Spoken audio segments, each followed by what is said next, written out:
자, 송국일 회계사님을 소개하도록 하겠습니다. 네, 이제 카메라 인사하시면 네. 됩니다. 안녕하십니까. 예. 삼도회계법인의 송국일 회계사라고 합니다. 예, 오늘 저는 이제 이렇게 생방인 줄 모르고 편하게 생각을 하고 이제 그냥 편하게 하시면 돼요. 네네네. 그냥 저랑 대화하듯이 그냥. 예. 이제 대표님께서, 저희 김영근 대표님께서 저희 대표님들을 위한 어떤 컨텐츠를 한번 좀 준비를 해달라고 하셔서 제가 이렇게 짧지만 좀 알찬 내용으로 한번 이제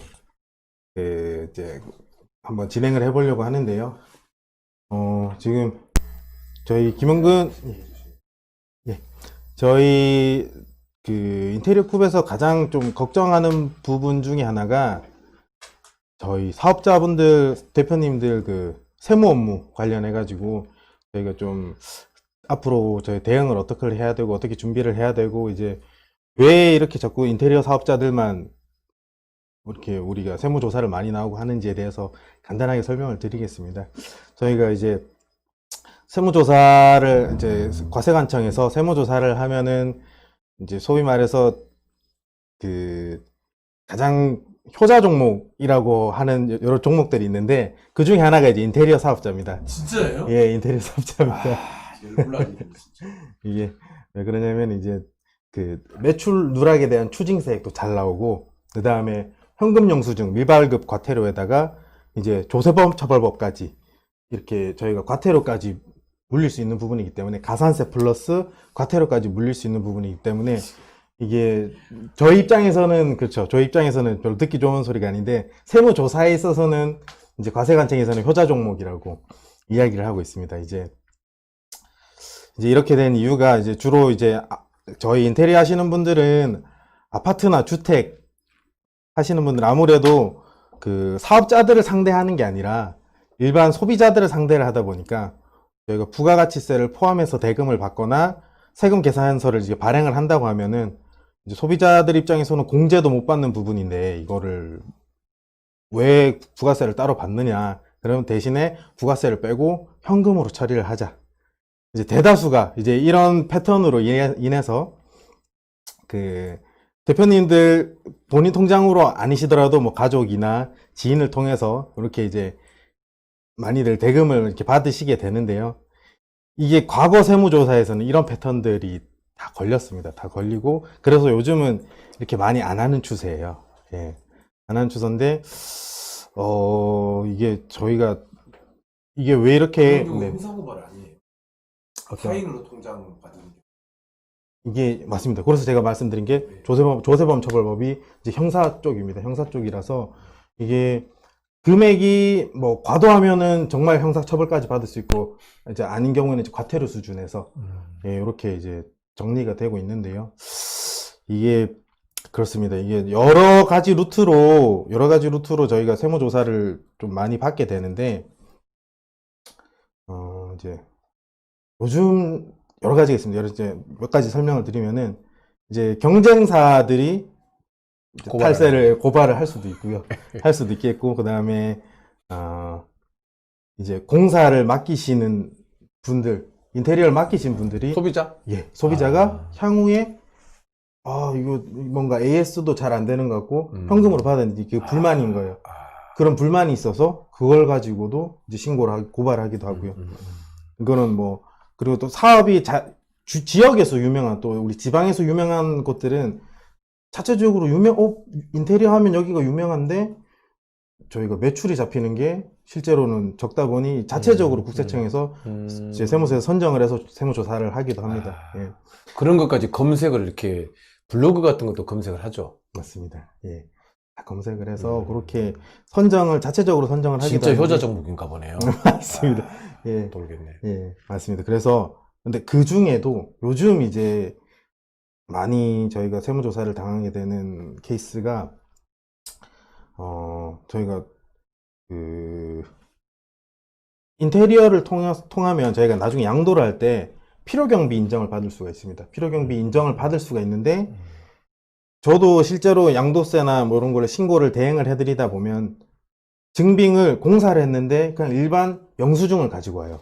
저희가 법에서 요구하는 적격 증빙은 세금 계산서, 뭐 현금 영수증, 신용카드 사용 내역, 예, 그런 영수증 그런 적격 증빙을 요구를 하는데 그냥 딸랑 간이 영수증처럼 영수증 한 장을 딱 가지고 옵니다. 이게 뭐냐면은 저희 이제 부가세 포함하지 않고 따로 현금으로 지급을 했다는 내용인 거죠. 근데 이걸 가지고 이제 어떻게든 저희가 양도소득세를 이제 절세를 하기 위해서는 실제 적격 증빙이 아니더라도 영수증 사용한 부분에 대해서도 이거 넣어달라고 저희한테 이제 의뢰가 들어와요. 의뢰가 들어오면 저희는 그것까지 포함을 해서 양도소득세 신고를 하게 됩니다. 그러면은 자연스럽게 세무서에서는 연락이 오죠. 세무서에서 연락이 와서 이 증빙은 적격 증빙이 아닌데 실제 지출한 내역이 맞느냐? 그러면은 저희 소비자 입장에서는 맞다. 맞으니 이걸 인정을 해달라. 그러면은 이제 세무서에서는 아니다. 이거는 적격 증빙이 아니니 인정을 안 해주겠다. 이렇게 나가야 저희한테까지 안 오는데, 저희 사업자분들까지 안 오는데, 인정을 해주고, 오케이, 이거는 인정을 해주겠어. 그러면 이거를 발급한 이 영수증을 주고 현금을 받은 사업자가 누군지 또는 뭐 상호랑 이런 거를 알려달라고 해서 이제 그런 식으로 들어가는 게 세무조사가 들어가는 케이스가 요즘에는 공사를 가장 끝나고도 많습니다.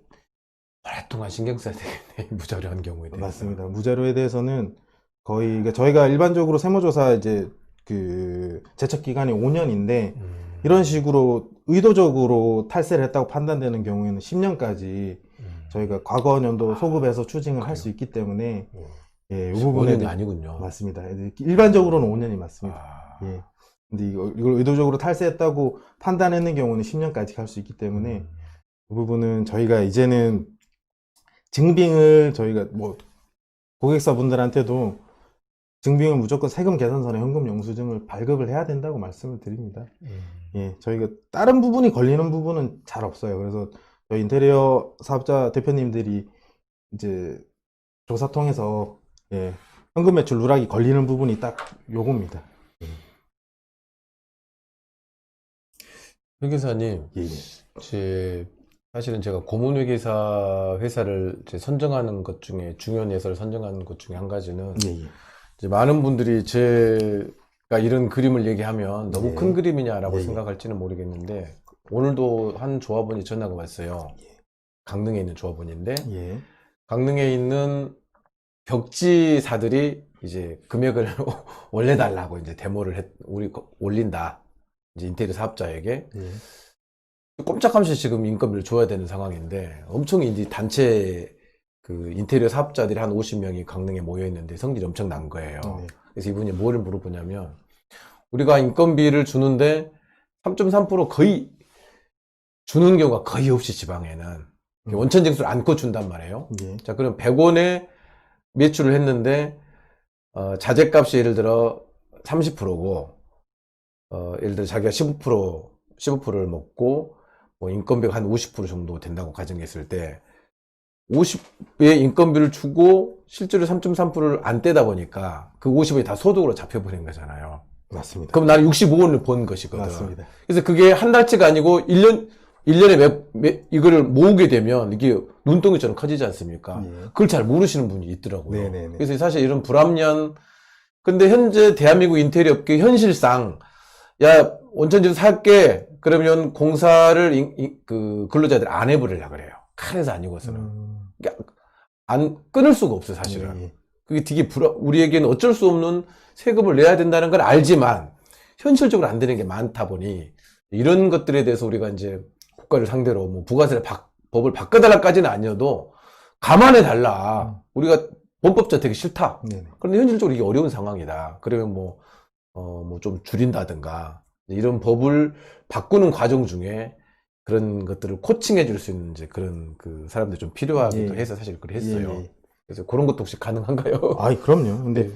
제가 근데 방금 대표님께서 말씀해 주신 그 케이스를 제가 예를 들어서 말씀을 드리면 예, 예. 저희가 이제 과거에 5년, 10년치의 사업을 하셨던 그 기록이 남아있기 때문에 어떻게든 뭐 세무조사를 받으실 수도 있습니다. 저희 조합에 계시는 분들이. 근데 거기서 저희가 이런 이게 잘못된 문화를 바꾸려면은 세무조사 대응을 잘해야 된다고 저는 봐요. 조사 대응이 이제 그 이유가 뭐냐면 방금 말씀해 주신